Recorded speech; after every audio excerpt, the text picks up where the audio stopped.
How many stretch goals must you set?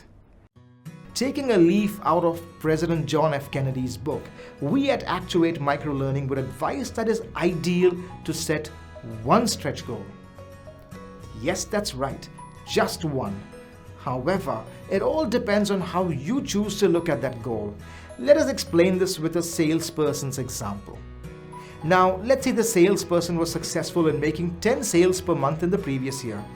This year, the expectation is to increase this to 20 sales per month.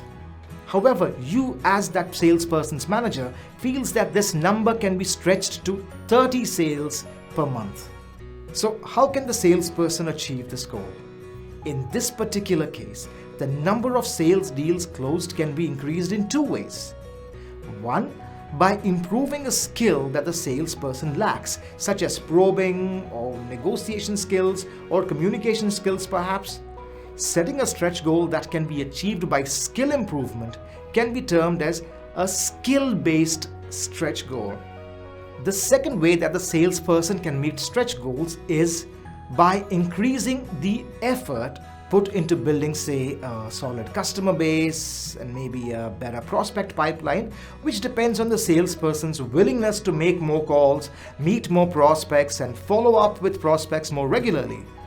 Setting a stretch goal that can be achieved by an increase in effort can be termed an effort-based or harder work-based stretch goal.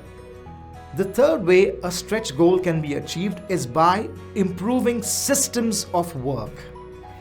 This could include an improvement in technology or automations, as well as an improvement in the way people organize themselves and the discipline shown while at work.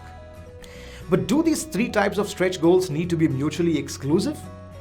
And what are the factors that need to be considered while deciding upon the number of stretch goals that you must set for your team members? Three factors to consider when setting stretch goals. 1. Skill-based stretch goals. 2. Effort-based stretch goals. 3. Improved system-based stretch goals.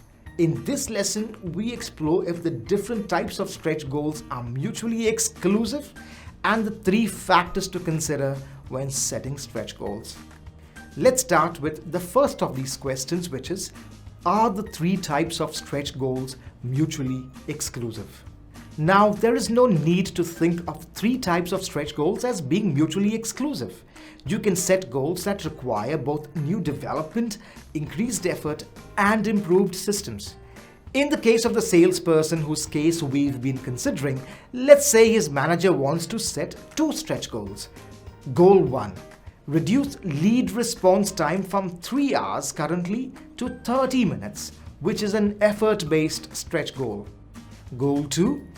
Increase sales deals closed to 30 deals per month, which can be further split into improve negotiation skills, a skill-based stretch goal. Increase cold prospecting calls by 30% to build a solid customer and prospect base, an effort-based stretch goal. Spend less time on social media while at work.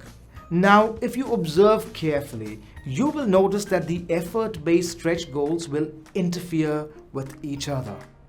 Because the first goal would require the salesperson to focus on responding to customer calls immediately, while the second goal would require them to make more outbound prospecting calls. Logically speaking, both these tasks cannot be performed together, which means that you must retain and focus on achieving any one of the two effort-based stretch goals. As a manager, you will also need to factor in the fact that skill development can take time. This would delay the achievement of the skill-based stretch goal till such a time that the individual is skilled enough to meet that stretch goal that you have set for them.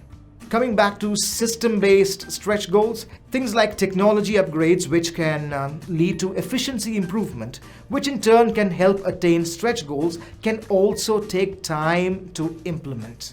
However, any improvement that requires greater discipline on part of the team member will be much easier to implement. In conclusion, ensure that you have one stretch goal at best. And if you really must set more than one, ensure that each goal doesn't interfere with the achievement of the other. The bottom line, A, when setting stretch goals, ensure that they can be met with a desired level of effort. However, focusing on the achievement of one goal shouldn't in any ways compromise the achievement of another. B, similarly, factor in the time and effort required to master any new skill or for the automation and technology solution to be implemented to meet the stretch goal in question. C, an improvement in discipline is easier to implement though, so any goal that you set which requires merely an improvement in the discipline on behalf of the team member can be added on to an existing stretch goal. Any stretch goal that you set must factor in these considerations. Based on the three considerations, you can set the number of stretch goals that would be considered realistic to be achieved. Otherwise, as Emily Balchetis' research has revealed, your team members' minds will dismiss the goal as being unrealistic, thus compromising goal achievement. Discovered something new? Hit like, share, and subscribe to keep the knowledge flowing.